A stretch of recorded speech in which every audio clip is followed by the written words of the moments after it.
प्रसार भारती अभिलेखागार की प्रस्तुति सदाबहार सुनहरे दौर का अनमोल खजाना।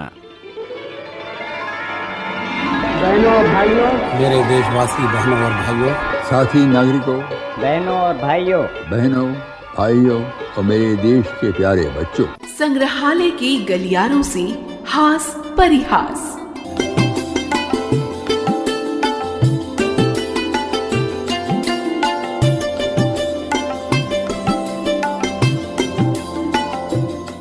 दोस्तों, किसी ने क्या खूब कहा है, मोहब्बत और नौकरी में कोई फर्क नहीं।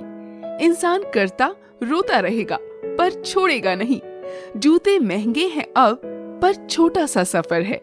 एक तरफ ऑफिस, दूसरी तरफ घर है, और अपने ही घर जाने के लिए जहां अफसर की इजाजत लेनी पड़ती है, जनाब, उसी को नौकरी कहते हैं। जहां आप सिर्फ सुनते हैं और काम करते हैं, पर शिकायत नहीं कर सकते। ऐसी ही कुछ तकलीफों का जिक्र किया है लेखक भगवत शरण चतुर्वेदी ने अपने इस हास्य लेख अफसर से दिलचस्प शिकायतें के जरिए। तो आइए सुनते हैं ये हास्य लेख अफसर से दिलचस्प शिकायतें। एक बार डॉक्टर संपूर्णानंद ने एक ऑल इंडिया मुशायरे की सदारत करते हुए एक शेर पढ़ा था। मैं शिकायत क्या करूं, किससे करूं और क्यों करूं। मैं शिकायत क्या करूं, किससे करूं और क्यों करूं। वही गुल है, वही गुलची, वही है गुलिस्ता मेरा। ये तो पता नहीं कि शायर के दिलो दिमाग में ये शेर पढ़ते वक्त किसकी तस्वीर उभरी हुई थी, लेकिन ये सच है कि नाचीज ने इस शेर को अपने अफसर के लिए समझा, और यही वजह है कि हमें अपने अफसर के हर तेवर अदा की तरह लगते हैं। ऐसी अदा जिस पर फिदा होने के अलावा हम कुछ नहीं कर सकते। इसलिए आप मेरी बात को महज उन अदाओं का तस्करा ही समझिए, शिकायतें नहीं। ये तो आप जानते ही होंगे कि अफसर की कुर्सी तो आत्मा की तरह अजर अमर है। हाँ, अफसर की काया देह की तरह जरूर तब्दीली पसंद है। तब्दीली पसंद से मेरा मतलब है ट्रांसफरेबल, गोया आवागमनशील। तो एक बार हमारे एक अफसर का ट्रांसफर हुआ। हम उनके बड़े अजीज खादिम थे, यानी फेवरेट सबऑर्डिनेट। उन्होंने हमें बुलाया। हम तपाक से पहुंचे, सिर झुकाकर सलाम किया। वे बोले, देखो भाई, तुम तो जानते ही हो मेरा तबादला हो गया है।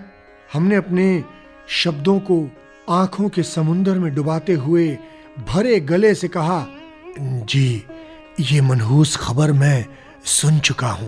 वे उसी अंदाज से बोले, भाई, तुम हमेशा अपने काम में मेहनती रहे, ईमानदार रहे। अब आखिरी बार भी चूक मत जाना। हम अपना सिर खुजाते हुए बोले, जी मैं समझा नहीं। उन्होंने कहा, अरे भाई, मैं ये कह रहा था कि गार्डन पार्टी जो अरेंज करो वो किसी गार्डन में ही करना। पार्टी भी हो जाएगी और तफरीह भी। अफसर का हुक्म भला कैसे टलता। चंदा करना शुरू किया, लेकिन साथियों ने बस चंद रुपए चंदे में देना ही मुनासिब समझा। गार्डन में हुई गार्डन पार्टी में खर्चा हुआ ज्यादा और कलेक्शन हुआ कम। गरज ये कि ऊपर के पैसे नाचीज की जेब से गए, और वो ऐसे गए जैसे गाड़ी के डिब्बे में बैठी हुई सवारी प्लेटफॉर्म पर उतरते ही आंखों से ओझल हो जाती है, हमेशा हमेशा के लिए। खैर, एक बार हमारी खुशकिस्मती कहिए या बदकिस्मती, एक महिला हमारी अफसर होकर आई। 2-3 दिन तक तो वे पर्दानशी नहीं, और हम भी पुरानी कहावत के मुताबिक अफसर के अगाड़ी जाने से कतराते रहे। लेकिन साहब, नाचीज भी कब तक खैर मनाता। एक सुहानी सुबह अर्दली ने आकर धीरे से कहा, हुजूर, मेम साहब ने सलाम कहलवाया है। हम सकते में आ गए। हमने सोचा आखिर घर पर ऐसी क्या मुसीबत आ गई जो हमारी बच्चों की अम्मी जान ने हमें घर पर बुलवाया है। तैयार होकर दफ्तर से बाहर निकलने को ही थे कि उन्हीं अर्दली साहब ने खांस कर कहा, हुजूर, बाहर जा रहे हैं, मेम साहब से नहीं मिलना। हम सिर को झटका देकर खड़े हो गए। सारा माजरा समझ में आ गया। हम मेम साहब का मतलब गलत लगा बैठे थे, और बेचारे अर्दली का मतलब तो हमारी नई अफसर से था। हमने पर्दा उठाया, दरवाजे पर थोड़े ठिठके और बड़े मुलायम अंदाज में बोले, मे आई कम इन सर? Sorry madam. उन्होंने मुस्कुराते हुए हमारी ओर देखा और गर्दन झुकाकर अंदर आने का इशारा किया। हम उनकी मेज के सामने जाकर खड़े हो गए। कुछ देर हम खड़े रहे, वो सामने बैठी रहीं। फिर यकायक वे बोली, बैठेंगे नहीं आप? हमें लगा जैसे किसी ने हमें गुब्बारे से बांधकर खुले आसमान में उड़ने को छोड़ दिया हो। मिश्री सी मिठास भरे स्वर में कैसा आमंत्रण कि इसी बीच दोबारा सुनाई दिया, बैठ भी जाइए, कब तक खड़े रहेंगे? जाते हुए होश को दोनों हाथों से पकड़कर हम कुर्सी पर बैठ गए। वे बोली, सुना है आप शायर हैं? उनकी बड़ी बड़ी आंखों के एक हिस्से पर नजर डालकर पुतलियों को नीचे गिराते हुए हमने हकलाते हुए कहा, जी बस वो तुकबंदी कर लेता हूँ, कुछ हमें भी सुनाइए ना। उन्होंने तो कह डाला, लेकिन हमें लगा कि हम पहली बॉल पर ही क्लीन बोल्ड हो गए। बाहर से देखने वाले लोग कहते हैं कि उस दिन हमारे आंसू हमारी अफसर ने ही पोंछे थे। अगले दिन 5 बजे और हम घर चलने को हुए कि अफसर ने बुला लिया। बोली, कल संडे है, मैं तो बिजी रहूंगी, आप सुबह एयरपोर्ट जाकर विजिटर्स को लेवा लाइए और हाँ, उनके ठहरने का इंतजाम भी कर दीजिए। घर पहुंचे तो बीवी ने कहा, सुनिए, कल संडे है, सिनेमा चलेंगे, मैं कोई बहाना नहीं सुनूंगी। हमने अपने मन में कहा, हमारी सुनता ही कौन है जो आप सुने। हमारी उन अफसर के कार्यकाल में हमारी बीवी ने एक बार ये भी कह डाला था, मुझे पता लग गया है, आजकल आप हमेशा उखड़े उखड़े क्यों रहते हैं, मैं सब समझती हूँ। अब भला आप ही बताइए, हम अपनी बीवी को अपनी मजबूरियों के बारे में कैसे समझाते, कैसे बताते कि अफसर आखिर अफसर होता है। खैर साहब, इस बार ऐसा हुआ कि अफसर की जगह हमारा तबादला हो गया। नई जगह गए, नए अफसर के पास पहला सलाम पेश किया तो आशीर्वाद मिला, मैं बहुत सख्त किस्म का आदमी हूँ, मेरे यहाँ मन लगाकर काम करना पड़ेगा, नहीं तो गुजारा नहीं चलने का। अब भला अफसर को हम ये कैसे कहते कि गुजारा चलाने के लिए ही तो हम धूल फांकते घूम रहे हैं। हम धीरे से बोले, जी आपको शिकायत का मौका नहीं मिलेगा। दूसरे या तीसरे दिन हमारे अफसर ने हमें बुलाया, हम तुरंत पहुंचे, 5-7 मिनट तक खड़े रहे। फिर हमारी ओर मुखातिब होकर वे बोले, फरमाइए। हमने कहा, जी आपने बुलाया था।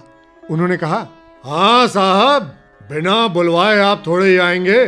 खैर, तो हमने किस लिए बुलवाया था, अब बताइए भला। इसका जवाब हम क्या देते। थोड़ी देर अफसर चुप रहे और फिर दहाड़ कर बोले, अरे क्या आप चुप ही खड़े रहेंगे, जाइए जाइए और अपना काम कीजिए।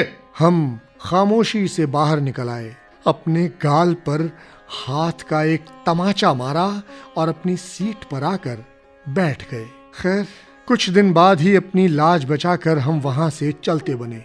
फिर नया माहौल, नई महफिल, नए अफसर काफी संजीदा किस्म के थे। बोले, आप किसी बात की चिंता न करें, बस अपना काम किए जाए। हमने सोचा, चलो आखिर परमात्मा ने हमारी कुछ तो सुनी। 1-2 हफ्ते काम ठीक चला, फिर दौरों का सिलसिला शुरू हुआ। हमारे अफसर ने दौरे पर साथ चलने के लिए हमारा ही सिलेक्शन किया। हमने सोचा, चलो ये भी एक तरह से ठीक हुआ, हवा भी बदलती रहेगी और पानी भी। अफसर के साथ पहली बार दौरे पर गए, होटल में ठहरे। दिन भर काफी दौड़ धूप रही, कई मीटिंग थी और कई जलसे। अगली सुबह वापस रवाना होने को हुए तो बैरे ने बिल लाकर दिया, छोटा बिल नहीं, मोटा बिल। अफसर ने किसी और से बातें करते हुए हमारी ओर देखा। हमने उस नजर का मतलब समझते हुए तुरंत वो बिल उठाया और भुगतान कर दिया। 2-3 दिन दफ्तर में रुककर फिर दौरे पर जाना पड़ा। वापस लौटते वक्त फिर वही मंजर, बिलों का भुगतान फिर नाचीज को ही करना पड़ा। तीसरी बार दौरे पर जाने के वक्त जब हमने अपने बच्चों की अम्मी जान से पैसे मांगे तो वे चीखती सी बोली, अरे भाड़ में जाए तुम्हारे ये दौरे, तुम तो पहले ही ठीक थे, तुम्हारी ये अफसरी मेरी तो समझ में कुछ आई नहीं। हम उनसे कुछ कहते कि वे फिर बोली, ये सामने वाले हैं ना, प्रमोद के पिताजी, ये भी दौरे करते हैं। इनकी बीवी हमेशा कहती रहती हैं, तनख्वाह तो है ही, उसके अलावा कुछ रुपए तो दौरों से ही बच जाते हैं। और एक तुम हो, अरे हर दौरे पर कुछ न कुछ रुपए फालतू खर्च करके आते हो। मेरे पास अब कोई पैसे वैसे नहीं है। इस मुद्दे पर काफी देर तक बहस हुई। हमने उन्हें समझाया, भाई मेरे अफसर कोई पैसे थोड़े रखेंगे, अरे उन्हें याद आते ही वे सारा भुगतान कर देंगे। बड़ी मुश्किल से प्यार व्यार का वास्ता देने पर श्रीमती जी ने काफी खींचते हुए कुछ पैसे दे दिए। अब आप ही सोचिए, अफसर पर कोई एक काम तो होता नहीं है, उस पर 1000 काम, 1000 जिम्मेदारियां। इन सब झमेलों में अगर वो हमारे पैसों की बात भूल गए तो इसमें उनका क्या कसूर। हमने तो अपने आप को समझा लिया, लेकिन हमारी उनको ये जरा सी बात समझ में नहीं आई सो नहीं आई। गुस्ताखी माफ करें, ये किस्से तो हरि अनंत हरि कथा अनंता की भांति सीमाहीन है। अफसर और मातहत का तालमेल ही कुछ ऐसा है। आपकी बीवी आपसे साल में 5 बार रूठ जाए तो कोई फर्क नहीं पड़ेगा, लेकिन आपका अफसर आपसे साल में 1 बार रूठ जाए तो आपकी सीआर यानी कॉन्फिडेंशियल रिपोर्ट, गोया गोपनीय प्रतिवेदन बेकार। आपके आगे बढ़ने के चांसेस भी आगे सरक जाएंगे। तो साहब, ये जहमत कौन मोल लेगा? नाचीज अपने अफसरों का हमेशा से वफादार सेवक रहा है और रहेगा, क्योंकि जिस तरह से अपने राष्ट्र का भविष्य हम युवा लोगों पर आधारित है, उसी प्रकार युवा सेवकों का भविष्य हमारे अफसरों की कृपा कौर पर निर्भर है। किसी ने कहा भी तो है, चांद पड़े चूल्हे में जाकर, भाड़न पड़े चकोर, पर सेवक कुल पर रहे, अफसर कृपा निकोर। पर सेवक कुल पर रहे, अफसर कृपा निकोर।